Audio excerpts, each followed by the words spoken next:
Hello बच्चों, स्वागत है आपके यूट्यूब चैनल बाबा क्लासेस में। सब लोग फिर से आ जाइएगा, लाइव क्लास आप लोगों की स्टार्ट होने वाली है।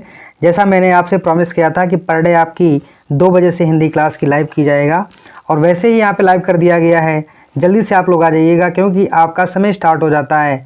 अब जितनी जल्दी से आप लोगों को अगर हमारा नोटिफिकेशन मिल रहा है, जिन लोगों के पास भी, जिन लोगों ने चैनल को सब्सक्राइब कर रखा है, सब लोग अधिक से अधिक वही सब लोग आ जाइएगा। इसके साथ में जिन लोगों के पास ये वीडियो आ चुका है, जिनके पास मोबाइल में लाइव दिखा रहा है, वो लोग अधिक से अधिक इसको शेयर कर दीजिएगा। जब तक आप शेयर नहीं करोगे मैं पढ़ाने वाला नहीं हूँ, ये बात याद रखिएगा, है ना। क्योंकि रोज़ आप लोग बहाना कर दो, सर आज नहीं आ पाए थे, सर कल से हम लोग पक्का आ जाएंगे। तो इस प्रकार से कोई भी मुझे एक्सक्यूज़ नहीं चाहिए। जब तक आप सीरियस नहीं होगे तब तक हमें भी पढ़ाने में ज़्यादा इंटरेस्ट नहीं आएगा, ठीक है। हाँ देखिए, यहाँ पे कुछ लोग आ भी गए हैं जैसा मैं देख पा रहा हूँ, ठीक है। तनिष्का भी, हाँ नमस्ते नमस्ते नमस्ते। इसके बाद देखो हर्षित का आ गया, नमस्ते भैया नमस्ते। दिव्यांशी का भी आ गया है, नमस्ते बेटा। इसके बाद देखिए सुभाष भी आ चुके हैं, नमस्ते नमस्ते भैया। सबको हमारी तरफ से पहले आपको बता देना चाहता हूँ कि होली की ढेर सारी शुभकामनाएँ, ठीक है। क्योंकि आज होली का बहुत ही 1 साल के बाद में आने वाला एक रंगों का त्यौहार होता है, जिसको सब लोग आपस में गले मिलते हैं, एक दूसरे के गुलाल हो गया है इत्यादि प्रकार से आप रंगों का सेवन करते हुए, मतलब सेवन मतलब होता है खाना, ये मतलब नहीं है, शरीर को सेवन कराते हुए एक दूसरे को गले मिलते हो और बड़े बूढ़ों का चरण स्पर्श करते हो, अपने गुरु को भी प्रणाम करते हो, ठीक है। इसके बाद में सब लोग आज हमारी तरफ से होली की बहुत सारी ढेर सारी शुभकामनाएं आपको और आपके सभी पूरे परिवार के सदस्यों को, ठीक है। इसके बाद चलिए हम अपनी क्लास को कंटिन्यू करते हैं, ठीक है बच्चों। तो इसके बाद चलिए पहला क्वेश्चन हमारे पास है, ऊ ध्वनि का उच्चारण स्थान क्या होता है। पहला आपके पास दिया गया है कंठ, फिर है मूर्धा, फिर है ताल, फिर है दंतोष्ठ, ठीक है। तो यहाँ पे बेटा जो आपका पहला विकल्प दिया है, फर्स्ट का ए ऑप्शन दिया गया है कंठ, ठीक है। ये क्या होगा, इसका राइट आंसर होगा। कैसे होगा देखिएगा, जब आप ऊ बोलते हो तो यहाँ पे देखिए, जब आप अपना जो कंठ है, कंठ में अपने एक उंगली को लगाइए तो इसमें वाइब्रेशन होता है, ठीक है ना बेटा, वाइब्रेट होता है। तो इसीलिए यहाँ पे ऊ ध्वनि का उच्चारण स्थान क्या होता है, कंठ होता है, ठीक है। तो पहले का जिन लोगों ने ए ऑप्शन दिया हुआ है, इनका राइट आंसर है, ठीक है। जैसा मैं देख पा रहा हूँ काफ़ी लोग इसका सही आंसर भी दे रहे हैं, ठीक है, बहुत अच्छी बात है। इसके बाद क्वेश्चन नंबर 2 देखिएगा। सेकंड कह रहा है, वा का उच्चारण स्थान क्या होता है। तो देखिए बेटा, पहला है दंतोष्ठ है, फिर है ओष्ठ है, फिर है इसके बाद दंते, फिर आपका है तालव्य। तो यहाँ पर जिन लोगों ने सेकंड का ए ऑप्शन दिया हुआ है, दंतोष्ठ है, ठीक है बेटा, दंत प्लस ओष्ठ, तो ये दोनों के बीच से बोला जाता है, दंत प्लस ओष्ठ, ठीक है बेटा। जैसे यहाँ पे मैंने लिखा हुआ था, देखिए दंत प्लस ओष्ठ, ठीक है। तो यहाँ पर क्या होता है, दंत प्लस ओष्ठ से जिसका उच्चारण होता है वो आपका वा होता है, ठीक है बेटा। तो यहाँ पर जिन लोगों ने सेकंड का ए ऑप्शन दिया था उनका राइट आंसर है। बहुत अच्छी बात है, सब लोग बहुत अच्छा आंसर दे रहे हो, सभी का राइट आ रहा है, बहुत अच्छी बात है। इसके बाद बेटा क्वेश्चन नंबर 3 देखिएगा, निम्नलिखित में से स्पर्श व्यंजन कौन सा है, ठीक है। तो यहाँ पे देखिएगा, सा, हा, ला और छा। स्पर्श बेटा व्यंजन क्या होता है, जैसे कि आप लोग बात की जाए कि यहाँ पे जो आपका दिया गया है छा, ठीक है। जैसे पहला आपका सा है, ये बेटा आपके संघर्षी व्यंजन है, सा हो गया है। तो यहाँ पर आपका जो छा है, तीसरे का जिन लोगों ने डी ऑप्शन दे रहे हैं, जो आपका छा है ये क्या होगा, इसका राइट आंसर होगा, ठीक है। तो इसके बाद बेटा क्वेश्चन नंबर, हाँ बहुत अच्छी बात है, मुझे देखने में बहुत अच्छा लग रहा है, काफ़ी लोग आज उत्साहित दिखाई दे रहे हैं, लगता है कि होली का जुनून भी चढ़ा हुआ है, बहुत अच्छी बात है, ठीक बेटा। इसके बाद क्वेश्चन नंबर 4 देखिएगा, का उच्चारण स्थान क्या होता है। तो जो आप बेटा सुन लीजिएगा, पहला हमारे पास क्या होता है, कंठ होता है, मतलब उच्चारण स्थान बता रहा हूँ जहाँ से हम व्यंजनों का उच्चारण स्थान करते हैं। पहला आपका कंठ होता है, फिर तालु होता है, फिर मूर्धा होता है, फिर दंत होता है, फिर आपका ओष्ठ होता है, ठीक है। तो ये 5 आपको कम से कम याद ही होने चाहिए। तो जो आपका का वर्ग दिया गया है, इसका उच्चारण स्थान बेटा कंठ होता है, क्या होता है, कंठ होता है। तो यहाँ पर जिन लोगों ने 4th का ए ऑप्शन दिया हुआ है, इनका क्या होगा, ये राइट आंसर होगा, बहुत अच्छी बात है। बहुत अच्छा मुझे लग रहा है आज। इसके बाद क्वेश्चन नंबर 5 देखिए बेटा, हिंदी वर्णमाला में वर्णों की कुल संख्या बेटा, तो आप 52 याद रखिएगा, 52 होती है। तो यहाँ पर जिन लोगों ने क्वेश्चन नंबर 5 का बी ऑप्शन दिया हुआ है 52, वो क्या होगा इसका राइट आंसर होगा। ठीक है, जैसे अचल देखो बहुत अच्छा प्रयास कर रहा है, मुझे उम्मीद है कि ये बच्चा बहुत कुछ आगे जीवन में करेगा। ठीक है, इसका बेटा क्वेश्चन नंबर देखिए 6, इनमें से कौन सी ध्वनि अंतस्थ नहीं है। ठीक है बेटा, तो यहाँ का पहला आपका है वा, बा, रा, ला। ठीक है, तो यहाँ पे जो आपका 6 का जो बी ऑप्शन दे रहे हैं वो क्या होगा इसका राइट आंसर होगा। ठीक है, तो 6 का अंतस्थ ध्वनि नहीं है तो बेटा वो आपकी है वा। ठीक है, तो 6 का हो जाता है बी ऑप्शन। इसका बेटा क्वेश्चन नंबर 7 देखिएगा, इनमें से ऊष्म वर्ण कौन सा है। ऊष्म का मतलब होता है कि जिसको उच्चारित करते समय उष्मा का निकले, उष्मा निकलता है। देखो बेटा यहाँ पर थोड़ा ये गलत हो गया है, मैं सही कर देता हूँ। यहाँ पर जो यहाँ पे बेटा देखिए डी विकल्प आपका दिया गया है, ये पा ना होकर के ये आपका शाह है। ठीक है, तो इसको शाह कर लीजिएगा। अब बेटा हमने बताया कि देखो चाहे आपका सा हो, चाहे सा हो, चाहे आपका शाह हो, चाहे शाह हो, जैसे हम लोग बोलते हैं शाह, शाह, सा, तो ये 3 आपके सा होते हैं। तो इनको जब भी उच्चारित किया जाता है तो इसमें क्या होती है उष्मा, क्या खर्च होती है उष्मा। इसका मतलब होता है जब उच्चारित करते समय जो इसका हमारे मुख से जो वायु निकलती है वो बहुत ही घर्षण पूर्वक निकलती है, वही आपकी उष्मीय कहलाता है। ठीक है, तो ये आपके जो तीनों दिए गए थे सा, सा, सा, सा, सा, तो इनको जब भी उच्चारित किया जाता है तो इसमें बहुत ही घर्षण उत्पन्न होता है ध्वनियों में, इसलिए इसको हम लोग उष्मीय वर्ण कहते हैं। ठीक है बहुत अच्छी बात है, सब लोग बहुत अच्छा इसका आंसर सब लोग दे रहे हो बेटा। ठीक है, इसके बाद क्वेश्चन नंबर 8 देखिएगा, आपकी स्क्रीन के सामने आ भी चुका है। देखते हैं इसका कौन आंसर दे पाएगा, चलिए दीजिएगा सब लोग। ठीक है, री को वर्णमाला में स्थान दिया गया है। देखिए बेटा स्वर में, व्यंजन में, द्विगुण व्यंजन में, संयुक्त व्यंजन में। देखो बेटा यहाँ पर जिन लोगों ने 8 का ए ऑप्शन दिया हुआ है स्वर में, ठीक है, तो जो री होती है उसको हम लोग स्वर में रखते हैं। ठीक है, व्यंजन में नहीं रखते बेटा, व्यंजन तो जानते हैं जिसको उच्चारित करने में स्वर का सहारा लिया जाता है उसे हम लोग व्यंजन कहते हैं। द्विगुण व्यंजन क्या होता है, जिसमें 2 गुण पाए जाते हों उसे हम लोग द्विगुण व्यंजन कहते हैं। द्विगुण की संख्या बेटा कितनी होती है, हमारी 2 ही होती है। जैसे हम लोग जानते हैं अढ़ा और ढा, ढा और अढ़ा। ठीक है, ढा और अढ़ा, तो ये आपके क्या होते हैं द्विगुण व्यंजन होते हैं, क्योंकि बेटा इनके नीचे हम लोग ताड़नजात बिंदु का इस्तेमाल करते हैं, इसलिए इनको द्विगुण व्यंजन कहा जाता है। इसके बाद बेटा संयुक्त व्यंजन। संयुक्त व्यंजन क्या होते हैं, जिनके माध्यम से हम लोग किसी भी व्यंजन को बनाते हैं। इसमें भी आपके पास कोई 2 व्यंजन होते हैं, 2 व्यंजनों का सहारा लेने के बाद में हम लोग क्या करते हैं व्यंजनों को बनाते हैं। जैसे इसके बाद हम लोग बेटा जानते हैं, देखिएगा छा, त्रा, ज्ञा और चौथा है आपका है श्रा। ठीक है, तो यहाँ पर छा, त्रा, ज्ञा और श्रा। यहाँ पे आपके अगर कोई पूछ देता है कि बताइए संयुक्त व्यंजनों में, संयुक्त व्यंजनों की कुल कितनी संख्या होती है, तो आप 4 बताइएगा।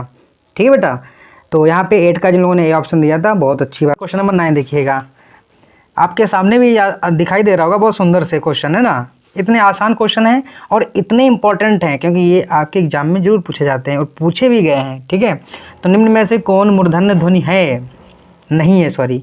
तो बेटा यहाँ पर देखिएगा दिया गया है, पहला है आपके पास अढ़ा, फिर टा, फिर वा, फिर ढा। तो बेटा याद रखिएगा जिन लोगों ने 9 का ए ऑप्शन दिया हुआ है अढ़ा, ये क्या होगा इसका राइट आंसर होगा, ये आपका मूर्धन्य ध्वनि नहीं है। ठीक है, और इसके बाद हम लोग क्वेश्चन नंबर 10 देखेंगे। दा ध्वनि का उच्चारण स्थान के आधार पर होता है। तो ये बेटा आप देखिएगा क्वेश्चन नंबर 10, पहला है तालव्य, फिर है दंत, फिर है कंठे, फिर है ओष्ठ। जो आपका दा होता है बेटा, जिन लोगों ने यहाँ पर इसका बी ऑप्शन दिया हुआ है वो इसका राइट आंसर होगा। ठीक है, दंते, तो दा का ध्वनि उच्चारण स्थान बेटा क्या होता है, दंत होता है। ठीक है, तो इस प्रकार से जिन लोगों ने अपने आंसर को देने का प्रयास कर रहे हैं वो बहुत आगे तक जाएंगे और उनके लिए एग्जाम बहुत छोटी चीज़ हो जाएगी अगर इसी प्रकार से क्लास को अटेंड करते रहे पर डे। मैं आपको भरोसा दिलाता हूँ कि आपके अगर एग्जाम में 25 मार्क्स की हिंदी पूछी गई तो 25 में 25 आप उसमें ठोक के आओगे, ये दावा है आपसे। ठीक है ना, इसके लिए आप बिल्कुल अपने सर जी के चैनल को सब्सक्राइब कर लीजिएगा। ठीक है, सब लोग आंसर दे रहे हो, बहुत अच्छी बात है, मुझे बहुत ही उल्लास हो रहा है। मैं अपने क्या बताऊं, मैं अपने कि हमारे दिल किस प्रकार से आप लोगों को धन्यवाद देना चाहता है कि किस प्रकार से आप इतनी क्लास को इंटरेस्टिंग पूर्वक देख रहे हो। ठीक है, आप सब लोग शेयर करते रहिएगा, ठीक है। इसके बाद क्वेश्चन नंबर 11 देखिए, निम्न में से कौन सही नहीं है ये आपको बताना है। ता था दंते व्यंजन है, ये क्या है, बिल्कुल सत्य बात है। ता वर्ग जो होता है वो दंत शेष का उच्चारण किया जाता है। ता और दा दिया गया है, ये दंते व्यंजन हो जाएगा। व्यंजनों का उच्चारण बिना स्वर के हो सकता है। अरे बाप रे बाप, इसने इतनी बड़ी बात कह दी, हमने आपको पहले भी पढ़ा रखा है, आज बता देता हूं कि व्यंजन को बिना स्वर की सहायता से उच्चारित नहीं किया जा सकता है, ठीक है। तो यहाँ पर जिन लोगों ने 11 का बी ऑप्शन दिया हुआ है वो क्या होगा, इसका राइट आंसर होगा। इसका बेटा देखिएगा यहाँ पर जो आपका सी दिया गया था, या और वाइन को बेटा अर्ध स्वर कहा जाता है। इससे पहले मैंने अभी आपको सिखाया था कि सा और सा ये आपके ऊष्म व्यंजन होते हैं, ये आप बिल्कुल याद रखिएगा, ठीक। तो यहाँ पे 11 का जिन लोगों ने बी ऑप्शन दिया है वो इसका राइट आंसर होगा, बहुत अच्छी बात है। इसके बाद क्वेश्चन नंबर 12 देखिए, निम्न में कौन प्रकंपित व्यंजन है। अरे वाह, तो यहाँ पर प्रकंपित व्यंजन का मतलब समझ लीजिएगा। प्रकंपित व्यंजन का मतलब होता है कि कंपन करना बेटा, गुरगुराना। क्या मतलब होता है बेटा, कंपन करना, जैसे लड़खड़ा जाना, ठीक है। जैसे चा को मैंने बहुत आराम से बोल दिया, ना रा दा। जब आप रा बोलते हो रा, तो आपकी जो जीवा है वो रा मतलब अपने मुंह के अंदर एकदम लड़खड़ा जाती है। तो प्रकंपित व्यंजन एक ही होता है, वो आपको रा याद कर लेना है, ठीक है। अगर आपसे एक भविष्य में कोई पूछ देता है प्रकंपित व्यंजनों की संख्या, तो आप एक बताइएगा। बहुत सुंदर बेटा बात, ठीक है। सब लोग आंसर दे रहे हो, बहुत अच्छी बात है, ठीक है। हर्षित हैं, दिव्यांशी हैं, इसके बाद इजी ट्रिक भी दे रहे हैं, अजय भी हैं, सुभाष भी, सब लोग, बहुत अच्छी बात। बहुत बहुत आप लोगों का धन्यवाद है जो आप लोग मेरी क्लास को देख रहे हो, बहुत अच्छा मुझे लग रहा है। इस क्वेश्चन नंबर 13 देखिएगा, दंतोष्ठ से उच्चारित होने वाले व्यंजन हैं। तो बेटा यहाँ पर आपका जो पहला आपके पास दिया गया है फा और वा, फिर दिया गया है या और रा, फिर है आपके पका और चा, फिर दिया टा और ठा।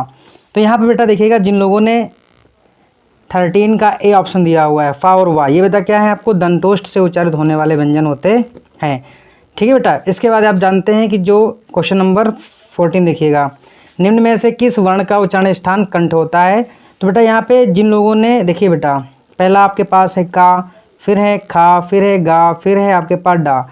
तो यहाँ पे पूछा है निम्न में से किस वर्ण का उच्चारण कंठ स्थान नहीं है। बेटा हम लोग जानते हैं जो पूरा का वर्ग होता है, तो पूरे का वर्ग का उच्चारण स्थान बेटा क्या होता है, कंठ होता है। तो यहाँ पे देखिए का ख गा दिया, लेकिन जो आपका ढा दिया गया है ये आपका कंठ नहीं हो सकता है, ठीक बेटा। इसके बाद क्वेश्चन नंबर 15 देखिएगा, निम्न में से कौन संयुक्त वर्ण नहीं है। चलिए बहुत अच्छी बात है, संयुक्त वर्ण की बात बेटा की जाती है। तो यहाँ पे देखिए छात्र ज्ञा, ये बेटा क्या है, आपके संयुक्त वर्ण होते हैं। लेकिन जो आपका री दिया गया है ये आपका स्वर होता है, ये आपका स्वर होता है, संयुक्त वर्ण नहीं होता है। तो यहाँ पे 15 नंबर का जिन लोगों ने डी ऑप्शन दिया हुआ है वो क्या होगा, राइट आंसर होगा।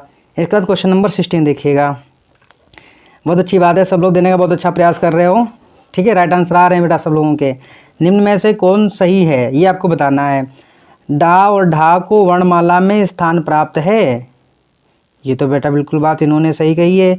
दूसरा है पहला तथा तीसरा वर्ण महाप्राण होता है, एक बेटा ये गलत है एकदम, ठीक है।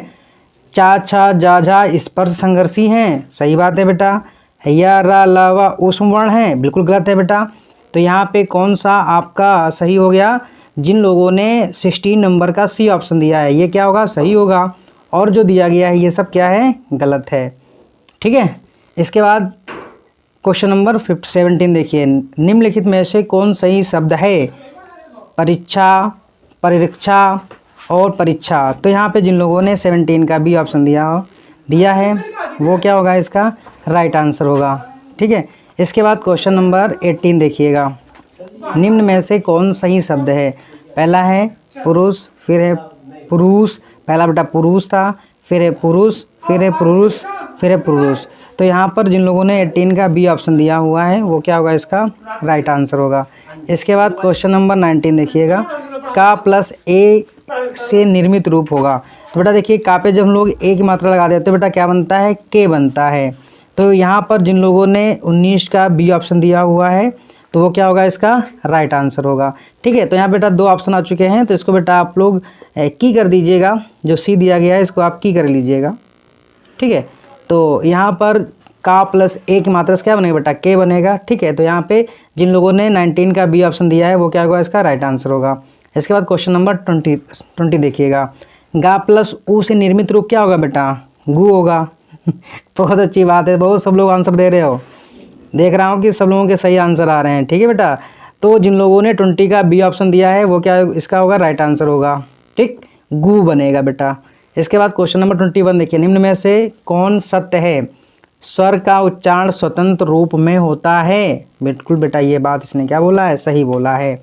व्यंजन हमेशा स्वतंत्र रूप से उच्चारित होते हैं, गलत, क्योंकि व्यंजन को उच्चारित करने के लिए मुझे स्वर की आवश्यकता होती है। अनुस्वार तथा विसर्ग हिंदी में प्रयुक्त नहीं होते हैं, गलत, प्रयुक्त होते हैं बेटा। व्यंजन 2 प्रकार के होते हैं, हर्ष और दीर्घ, गलत बेटा, ये भी गलत हो गया है। तो यहाँ पे जिन लोगों ने 21 का ए ऑप्शन दिया गया था वो दिया है, वो क्या होगा, इसका राइट आंसर होगा। बहुत अच्छी बात है, सब लोग देने का प्रयास कर रहे हो आंसर। ठीक बेटा, इसके बाद क्वेश्चन नंबर 22 देखिएगा। इनमें से ऊष्म ध्वनि कौन नहीं है बेटा, ऊष्म मतलब जिसमें से ऊष्मा उत्पन्न होती है। तो ये तीनों आपके सा बेटा कैसे हैं, ये ऊष्म ध्वनि वाले हैं। तो जो आपका छा बचा हुआ है, छा बचा हुआ है, झा बचा, झा है, ये जो झा बचा हुआ है ये क्या होगा, ऊष्म ध्वनि नहीं होगी बेटे। ठीक बेटा, तो यहाँ पे ये ऊष्म ध्वनि नहीं है। जिन लोगों ने 22 का आंसर नंबर डी दिया है वो क्या होगा, इसका राइट आंसर होगा।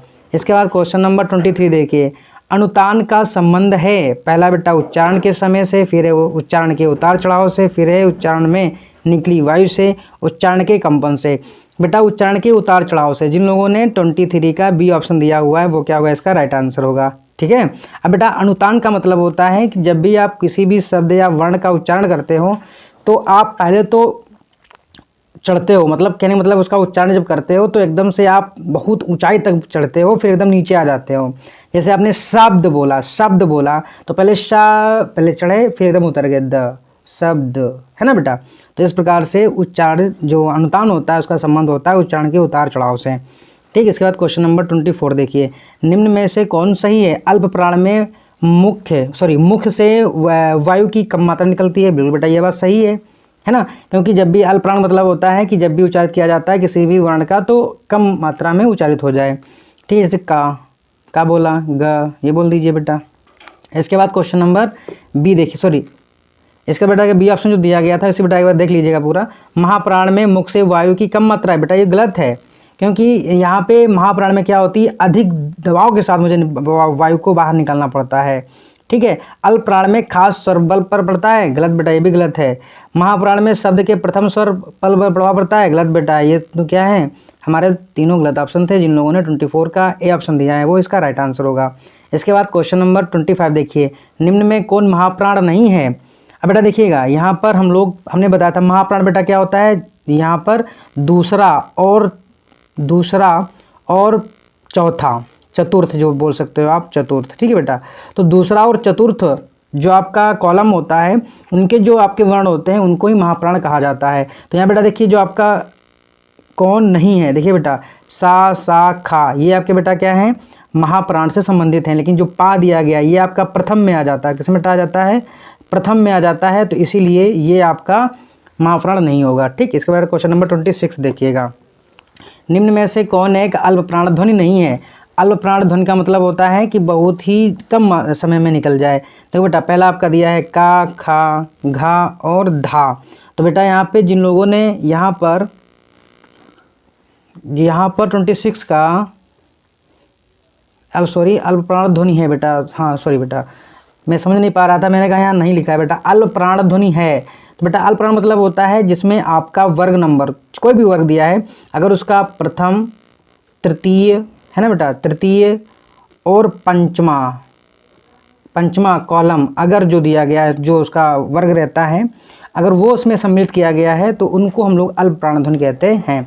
आज के बेटा इतने ही रखेंगे। इसके बाद हम लोग क्वेश्चन अगली क्लास करेंगे। कल यहाँ पे अवकाश रहेगा, ठीक है, होली के उपलक्ष्य में।